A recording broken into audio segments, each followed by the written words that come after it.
projetar aqui. Deixa eu só confirmar com vocês. Vocês receberam aí, antes de eu projetar, a nota de vocês referente à avaliação. Receberam? Já tinha feito isso, já, não tinha? Quando eu não olho aí, eu já esqueci. Sim. Sim, e eu já tinha combinado com vocês também que hoje vocês fariam a recuperação, é isso? Recuperativo? Confere? Sim. Sim, né? E eu tinha combinado também que eu ia terminar, então, um pouco mais cedo, para que os senhores fizessem a prova de recuperação. Assim? Se eu não me engano, eu estou liberada a partir das 11h15, tá? Eu vou... minha câmera está travando aqui, não tem problema não. Então, eu vou projetar aqui agora a tela, a gente vai trabalhar, agora são 10h35, até umas 11h10, e aí eu já libero os senhores, onde os senhores vão, então, para quem precisar fazer a avaliação, tem até 12h30 para fazer. Tá bom? Tá ok? Tá claro isso? Ok. Assim. Ok. Vamos lá. Só um minuto, e ainda a minha câmera fica dando tilt. Projetando aqui, então, a nossa tela. Nós tínhamos falado isso aqui, elementos químicos, tecnologia, modelos e a constituição da matéria. Foi isso, pessoal? E aí falamos dos metais, materiais essenciais da sociedade. Confere? Sim. Sim e sim, né? Foi aí que nós paramos. Falamos, então, começamos aqui a trabalhar a parte de estrutura atômica e a evolução dos modelos atômicos, né? Foi isso que nós trabalhamos com vocês na última aula. Confere? Nós paramos lá no modelo atômico de Thomson. Sim. Sim, né?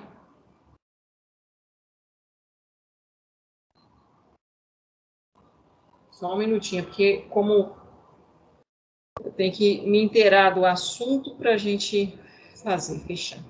Então, nós já tínhamos falado, né, com relação aos conceitos de química, de matéria, de evolução, da onde a gente veio até onde a gente está, e aí falamos de Demócrito, de Dalton, de Demócrito, do modelo de Demócrito, falamos de Lavoisier, falamos de Dalton, do modelo atômico de Dalton, falamos do equívoco do modelo atômico de Dalton, e falamos também da descoberta da partícula importantíssima que faz com que a gente tenha essa aula hoje, né, que é o elétron, e falamos do experimento de Thomson, e aí chegou-se o modelo atômico de Thomson. Confere, foi aqui que eu parei? Porque tem cada turma eu paro em um ponto, então eu olho no vídeo. Tá, então agora começando. Nós deixamos, então, uma questão importante que a gente não pode esquecer, que desde lá de Demócrito até aqui ter Thomson, né, o átomo, de uma forma geral, o átomo ele tem carga total zero. Então, no final das contas, a gente tem uma neutralidade, né, no átomo. O átomo é neutro, é uma partícula neutra, sem carga, ou seja, no somatório. Ah, mas não tem elétron, professor? Tem elétron. E para que neutralizasse isso, né, foi o que o Thomson definiu, que ele teria essa massa, e essa massa tinha características positivas. Porém, ainda não conhecia o próton, né? Há uma massa com características positivas, mas nós não conhecemos o próton. Então, vem esse grande cara aqui, que é a descoberta das partículas subatômicas, o próton. Quem foi que, né, realmente chegou a essa partícula com características positivas e que chamou de próton? Foi esse cara aqui, o Rutherford, né, conhecidíssimo dentro da química, né, que ele tem aí uma durabilidade de 1871 a 1937, né, e em 1908 ele realizou uma experiência que lhe permitiu propor um novo modelo atômico. E como foi esse experimento de Rutherford, né? Basicamente, ele teve uma percepção filosófica, né? A filosofia, novamente, aqui, como eu comentei com os senhores, né, anteriormente, sempre, né, esse questionamento, essa indagação, essa insatisfação, essa inquietação, é que faz com que surgem, né, as grandes descobertas. E esse cara aqui, ele pensou exatamente isso, né? Ora, ele criou 3 hipóteses, né? Quem gostaria de ler para nós? Quem está com o microfone funcionando direitinho aí, lê a primeira hipótese para nós. Quem pode fazer essa leitura, por favor?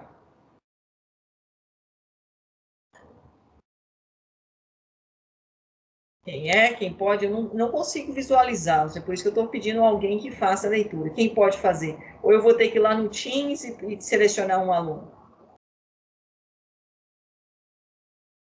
Pessoal, bom dia, bom dia. Vocês estão conseguindo me ouvir? Pode ler? Pode ler, por favor. Primeira hipótese. Se as balas ricochetearam, não atravessando o caixote, concluímos que dentro dele deve haver algo como concreto ou ferro maciço. E a segunda hipótese? Agora a gente volta aqui no início. O que seria? Quem é que está lendo para nós? É nossa amiga Camila. Camila, por favor, Camila, a segunda hipótese e a terceira, que a gente vai raciocinar sobre elas, por favor. Segunda hipótese. Se as balas o atravessarem, concluímos que ele deve estar vazio ou então contém materiais leves, isopor, serragem, similares. Terceira hipótese. Porém, se parte das balas passarem a parte ricochetear, concluímos que materiais dos 2 tipos devem estar presentes dentro do caixote. Bom, então, ó, o experimento dele, né, o raciocínio lógico dele foi isso. Se eu tenho algo, né, fechado, e eu não sei o que eu tenho dentro desse algo fechado. Por exemplo, um caixote fechado. Como é que eu faço para eu descobrir se tem algo dentro dele? Né? Ou as características do que tem lá dentro dele. É mais ou menos o que nós temos com o átomo. A gente tem algo fechado que a gente não conhece. Né? Como é que eu faço para eu descobrir o que eu tenho dentro desse algo que eu não conheço, que eu não consigo visualizar? É isso, eu tenho algo que eu não sei, mas eu sei que tem. Bom, então ele propôs 3 condições, né? A primeira seria que ele ia bater, né, algo dentro desse caixote, né? Seriam as balas atirar dentro desse caixote. E se essas balas, né, ricochetearem, ou seja, retornarem, não atravessando o caixote, bateu e voltou, eu vou concluir que eu tenho algo que é maciço, compacto. Mas se elas atravessarem, vou concluir que eu tenho algo que é vazio, espaço vazio, leve, né? Tem espaços ali vazios que vai passar. E se parte passar e parte voltar, pode ser também, não pode? Bateu, parte passou, bateu, parte voltou, retornou. Epa, eu posso ter então essas 2 características em conjunto. E foi mais ou menos esse raciocínio que o Rutherford fez. Só que, logicamente, com um experimento não de um caixote, né, de balas. O experimento dele foi, né, quando ele tinha aqui uma caixa contendo chumbo, e naquele momento já se conhecia as substâncias que emitiam uma energia. E essa energia já era chamada de radioatividade, radiação. E aí ele colocou exatamente esse elemento, que era o polônio, que emitia uma determinada energia. Né? Energia com características de massa, de carga. E ele observou, né, que exatamente que essa característica, essa energia com massa e carga, ela passava, né, em lâminas de chumbo, fez os orifícios aqui nas lâminas de chumbo. E chegava aqui numa lâmina de ouro, E aqui ele colocou esse anteparo azul, anteparo, né, recoberto com determinadas substâncias que davam uma cintilação, um brilho, né, que era o sulfeto de zinco. Então, já conhecia essas substâncias. mas não se conhecia o que eram constituídas, mas já se conhecia. Sabia que elas eram constituídas de átomos, e aquele átomo proposto por Thomson, que era maciço, compacto, com características positivas e pontinhos elétricos com características negativas. E olha que interessante que o Rutherford pôde observar. Né? Então, ele bombardeou uma fina folha de ouro com partículas positivas. Na verdade, já conhecia essas características da partícula alfa, que era proveniente do átomo aqui de polônio radioativo, chamadas de alfa, emitidas por um elemento radioativo chamado polônio. Então, a radioatividade já estava em estudo também, paralelo a isso aqui, e ela foi de fundamental importância, esse conhecimento das características das emissões energéticas do átomo. E olha o que ele observou. Olha, parte passa diretamente, partes passa, mas não vai na mesma linha, sofre um pequeno desvio, e pequena parte bate e volta. Olha que interessante, olha o caminho. Resultados previstos segundo o modelo de Thomson. O que era o modelo de Thomson? Não era algo maciço, né? Com características positivas e negativas, né? Mas o que acontece? Olha, maior parte das partículas, olha o que o Rutherford observou. A maior parte passava, passava. Uma parte sofria desvio, era mais ou menos isso aqui, o desvio. E uma parte batia e voltava.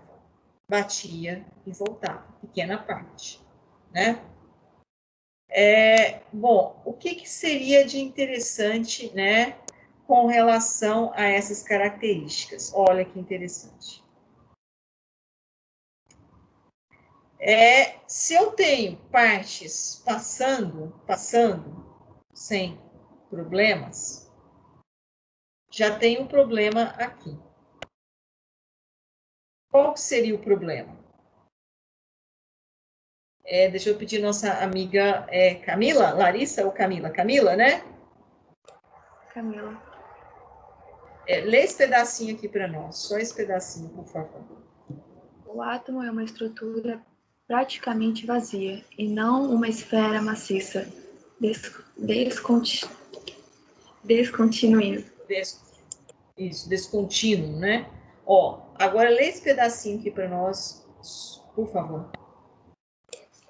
A maior parte da massa do átomo se concentra em uma pequena região central denominada de núcleo, dotado de cargas positivas, desvio das partículas alfa, aonde se encontra quase toda a massa do átomo.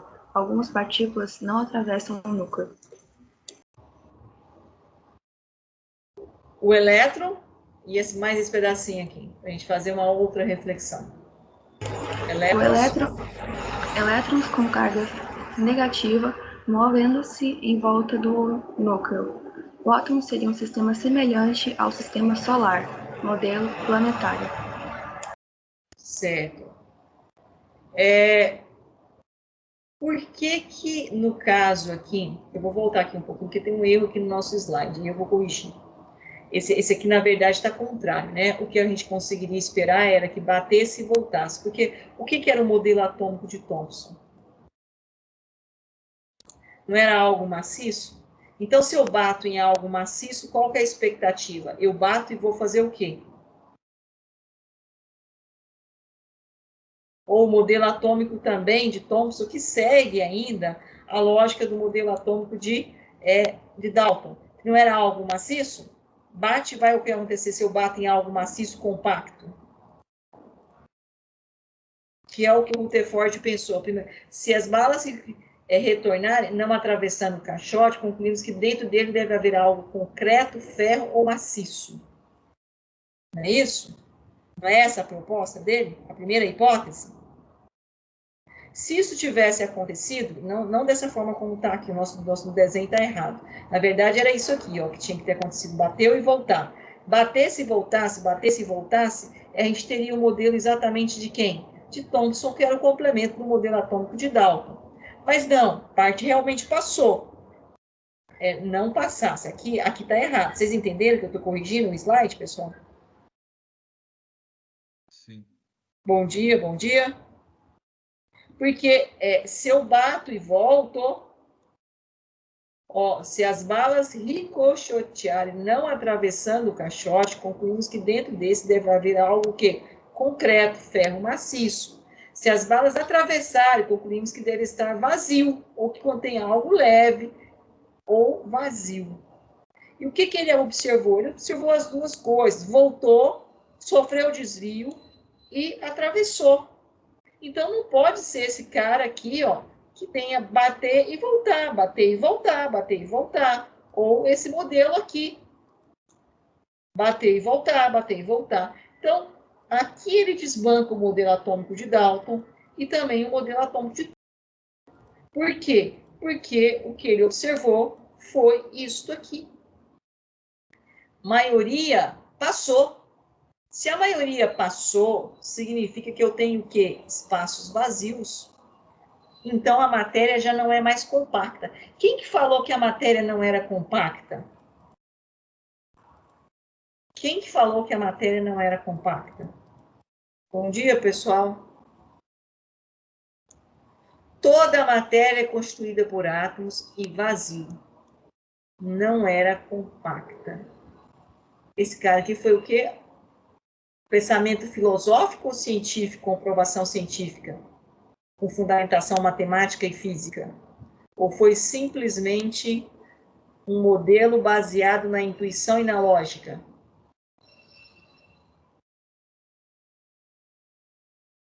Intuição e na Pessoal, lógica. hoje, intuição na lógica. E olha que ele desbancou o modelo atômico de Dalton e Thomson, que foi científico.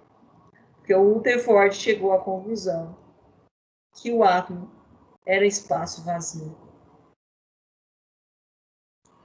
Então, existe no interior uma região central positiva. Por que ele chegou à conclusão que essa região central teria características positivas, pessoal? Por que essa região central teria características positivas? O que levou ele a ter essa conclusão? Porque a partícula alfa que ele utilizou, ela tinha características o quê? Positivas. Então, essa partícula alfa que ele caminhou aqui, ela tinha características positivas. E quando ela batia aqui no interior do átomo com características positivas, o que acontece positivo com positivo? Atração ou repulsão? Repulsão. Repulsão. Então, ela batia e voltava. Então, provavelmente, essa região central tem que ser o quê? Com a mesma natureza da partícula que ele utilizou.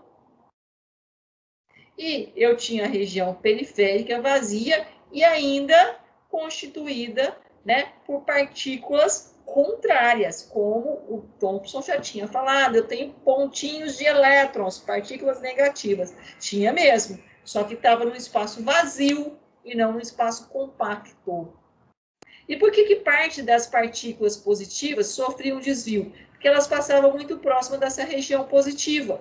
E positivo com positivo tem repulsão. Então, ela não batia no centro aqui no positivo, mas ela passava próximo. Quando ela passava próximo, ela sofria um desvio. Certo? E isso, então, surge o que nossa amiga Camila viu. Um modelo onde eu tenho algo positivo central muito pequeno e algo negativo circulando esse algo positivo, o qual, então, faria com que eu tivesse, no final da história, uma neutralidade. Positivo com negativo se anulam e se neutralizam. Esse era um modelo proposto por Rutherford, baseado no experimento, né, da incidência de uma radiação alfa com características positivas no material ouro, onde ele observou, então, que eu tinha uma fluorescência, e por essa fluorescência, né, que batia nesse anteparo, ele conseguiu calcular o desvio dessa partícula, a projeção dessa partícula. E aí, tá perfeito esse modelo? Esse modelo é lindo e maravilhoso? É o de 1911. É o que nós utilizamos hoje, pessoal? O que os senhores acham disso? Acho que não. Aí tá aparecendo Não, não é, né? Não é por quê? Porque o Rutherford tem um problema seríssimo. Vou voltar lá na lousa. Voltando aqui na nossa lousa, né? Próximo. Nós falamos dos isótopos na semana passada. Por que ele tem problema aqui? O problema dele está exatamente aqui, né? Olha, se eu tenho algo, então, ó, positivo, né? E circulando esse algo positivo,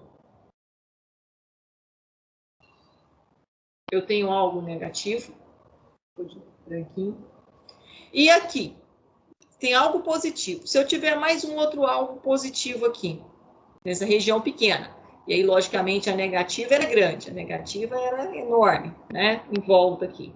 Negativo, algo assim. Eu estou pensando aqui na reflexão dele. Tem os negativos aqui circulando. Positivo com positivo aqui nessa região pequena. Eles vão sofrer atração ou repulsão? Repulsão. Repulsão. Opa! Então esse cara já morreu aqui, ó. Porque quem poderia coexistir aqui era só esse átomo aqui, ó, o átomo de hidrogênio. Sabe por quê? Ele tem um próton. O número de prótons, o número atômico dele é igual a 1, e o número de prótons dele, que é sempre igual ao número atômico de carga positiva, é igual a 1. Então, aqui no núcleo dele tem o quê? Uma carga positiva. E ele tem um elétron, uma carga negativa. Ótimo. Nessa condição ele existe, porque eu tenho só um próton, não tenho repulsão nuclear. Mas aí tinha um outro problema. Partícula positiva com partícula negativa tem atração ou repulsão?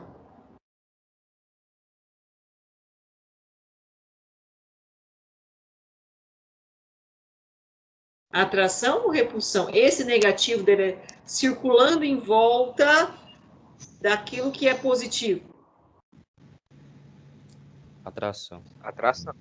Atração. Então, essa partícula positiva, de alguma forma, ela ia perdendo energia circulando e ela ia cair aonde? No núcleo do átomo. E aí foi aonde o Rutherford falhou, né? Ou aonde ele não conseguiu explicar. Olha lá, o modelo atômico de Rutherford. Cadê nossa Camila? Nossa colega Camila, por favor, Camila, você pode ler aqui para nós? 1, 2, 3, 4, 5 itens aqui. A descoberta da terceira partícula subatômica, o nêutron. Percebeu-se que o núcleo poderia ter mais do que uma carga positiva, próton. Comprometeria a estabilidade do núcleo, forças de repulsa muito fortes entre os prótons. Rutherford admitiu que existia um núcleo, partículas semelhantes aos prótons, porém sem cargas. Chadwick, 1932, descobriu os nêutrons. Os nêutrons seriam para diminuir a repulsão entre os prótons, maior estabilidade no núcleo. Então, olha aqui, o modelo dele já tinha uma falha que eu acabei de mostrar para vocês. Se eu tiver mais de um próton, não existe. E aí ele fala, então, para poder existir, para diminuir essa repulsão entre próton e próton, eu tenho que ter uma partícula semelhante aos prótons, porém sem carga. Para que eu tenha tipo um pacificador, né? Alguém pacífico. Ó, eu estou lá no meu núcleo, né? E eu tenho então aqui positivo, positivo, positivo, positivo, aqui no meu núcleo. Eu tenho que ter alguém que separe esses positivos. Um pacificador. Certo? E esse pacificador, né, para que diminua a repulsão entre esse positivo e esse positivo. Como é que tem que ser as características desse pacificador? Foi aí que ele falou, esse pacificador, ele tem que ser igual aos prótons, porém porém sem cargas. Aí esse cara aqui, ó, foi estudar, né? A gente fala Chadwick, 1900, descobre essas partículas aqui. Através de um experimento matemático, ele chega aos nêutrons, que é exatamente aquela partícula pacificadora no núcleo, né? Ele diminuía, então, a repulsão entre os prótons, aumentando a estabilidade do núcleo. E aí eu explico isso aqui para os alunos. Deixa eu ver, eu acho que vocês já têm condições de entender. Quando na semana passada, acho que eu cheguei nisso aqui. Eu falei, existe o carbono 14, existe o carbono 12. Mostrei lá a carta de nuclídeo dos senhores?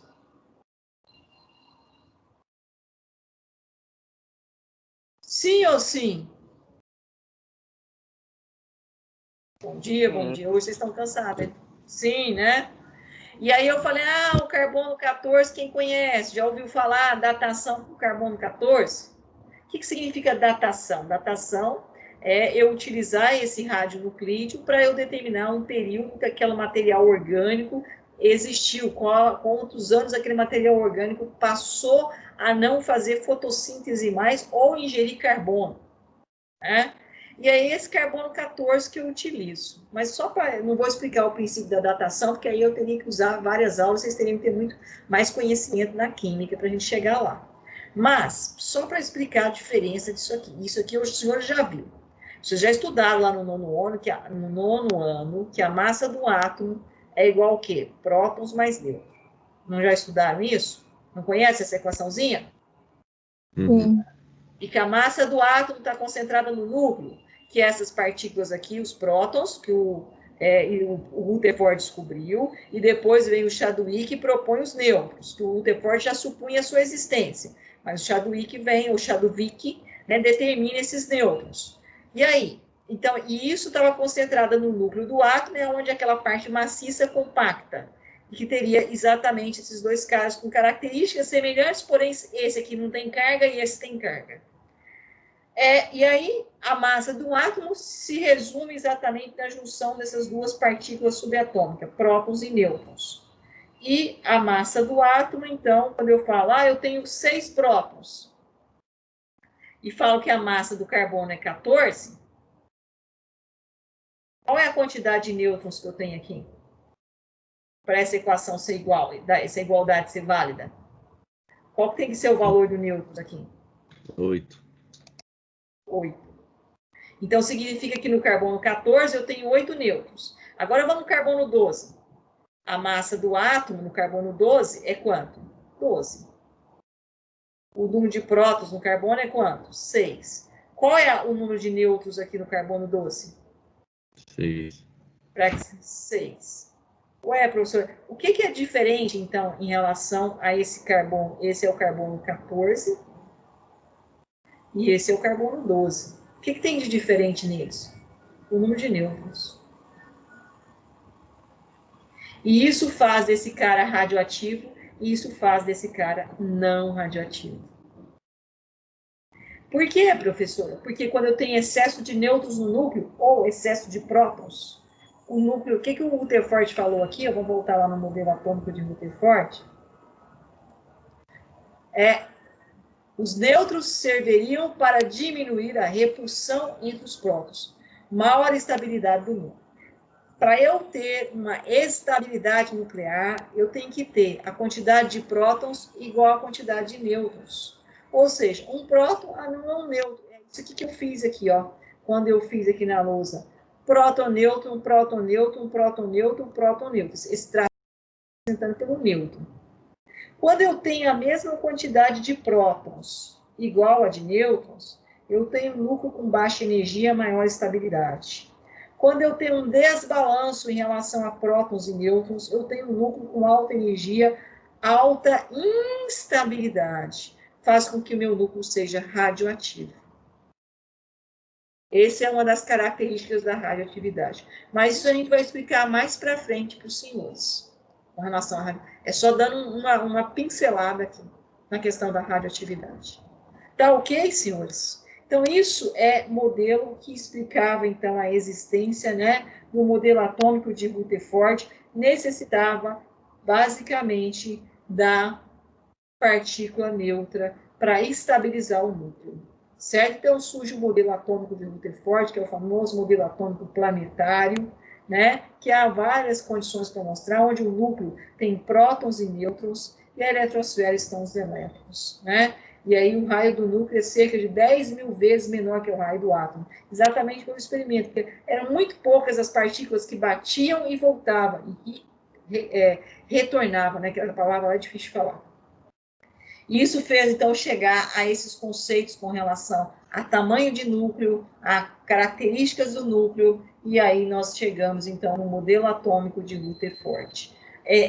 Na próxima aula, eu não sei se sou eu, né? Semana que vem, hoje nós estamos na aula, é sexta-feira, né? Semana que vem a gente já não tem aula. Confere comigo? Confere. Sim, professor. Confere, né? E aí só depois do segundo semestre, né? E aí a gente retoma exatamente aqui, ó, no modelo atômico clássico. Parem aqui, trava aqui. Se não for eu que vou continuar, o professor vai pegar exatamente esse vídeo e aonde ele vai continuar. Aonde ele vai comentar, ou eu vou comentar, não sei se sou eu ou se é um outro professor, com relação a essa questão da massa do elétron, tá?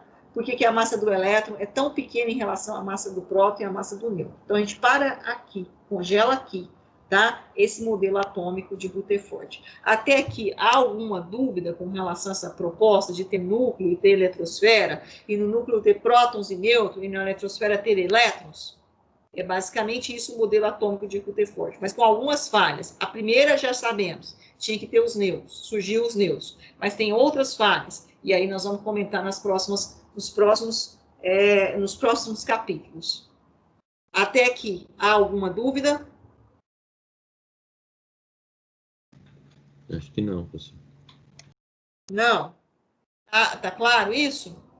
Tem alguma observação que vocês gostariam de fazer? Porque agora já são... Estou perdido no horário, me perdi no horário, mas deixa eu ver aqui. Tem horário aqui. É porque eu preciso liberar os senhores mais cedo por causa da prova de recuperação. Certo? E aí, para vocês entrarem na sala, porque começa às 11h10 ou 11h15. Negócio assim, por isso que a gente vai parar um pouquinho mais cedo. Então, eu encerrei nesse ponto, certo? Os senhores têm disponível lá na aba Tarefas, Trabalho, da mesma forma que vocês fizeram a outra avaliação. A avaliação, eu vou até conferir agora se ela está lá mesmo disponível, por isso que eu estou terminando um pouquinho mais cedo, mas acredito que sim. Ela está disponível para todos. E aí, quem quiser fazer. Eu não fiz a primeira prova por algum motivo. Não precisa justificar, não tem que abrir processo. Você pode fazer a prova hoje. Eu quero fazer a prova de recuperação. Faça a prova hoje. Eu não estou de recuperação, eu fiz a prova, mas eu quero fazer, ver se aumenta a nota. Está lá disponível. Certo? Ok? Há alguma dúvida com relação a isso? Não. Não. Tem uma outra lista. Sim, pode falar, Era Gabriel. sobre essa lista aí que eu ia perguntar, se essa era a prova ou se era só uma lista de atividade. Tem uma outra lista de atividade, essa tem que todos fazerem. Essa lista já está disponível para vocês e ela vai até dia 4 de novembro. Esta é para eu somar com aquela outra lista e gerar a nota do primeiro bimestre. Certo? Tá certo isso? Sim. Certo. Sim? Então, nós estamos fechando a nota do segundo bimestre e ainda estamos abertos com a nota do primeiro bimestre. Como a gente não aplicou a avaliação, a gente aplicou 2 listas para que os senhores pudessem executar as listas. A última lista vai até 4 de novembro, para que no dia 5 de novembro vai estar lá no Guia Acadêmico de vocês todas as notas do primeiro e segundo bimestre. A do segundo bimestre eu já lancei, quem fez. Quem vai fazer hoje, eu vou lançar. Ou quem vai fazer prova de recuperação, eu vou lançar na aba de recuperação. E aí vai estar lá até o dia 5 de novembro também, todas as notas. Primeiro e segundo bimestre. Confere, pessoal? Vou baixar aqui a lista de presença. Baixando a lista de presença, então. E vou parar a nossa gravação. Ou tem mais alguma observação com relação a alguma dúvida? Quem não tiver de recuperação pode sair, professora? Pode, quer dizer, todos vão entrar agora lá, não é aqui, né? É lá na aba de tarefas, de trabalho, né? Quem não estiver e não quiser fazer a prova, tá liberado. Tem a lista para fazer para todos. A lista também tem que fazer, certo?